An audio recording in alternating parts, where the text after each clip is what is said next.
Hello YouTube，我係 T 到 YT 啊，咁我就承大家嘅貴言呢，就玩呢個菠蘿迷宮啦。咁今日係第一次轉蛋，咁轉邊個好呢？一個就係5星，上面嗰度係5星，上面呢個鐵匠精選全新冒險展開啦。係啦，有呢個尼德霍格、巴斯特、阿波羅、赫拉，跟住然後仲有後邊個阿波羅、赫拉。其實差唔多，多幾隻啫。阿芙羅係嘛？好細隻啲字。代蒂、巴斯特啦，唔知乜啊？係啦，我哋轉一次啦，試下，一定3星以上嘅啫。咁我希望就係有隻5星啦，好緊張。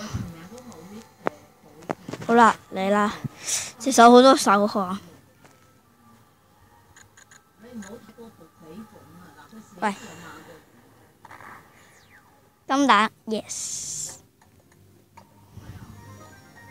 激稀有，真係幾多稀有喎！我想問，吸血鬼4星算啦。咁我哋玩咗少少啫，玩咗幾分鐘嘅啫，咁都唔算第一日啦。咁我都係啱啱拍完嗰個解釋2樣嘢嗰個，就即刻玩呢個菠蘿迷宮，好陰功。咁呢度都係序章1嘅啫，未開始嘅正式。咁呢一集呢，我唔當抽蛋，我當序章1啦。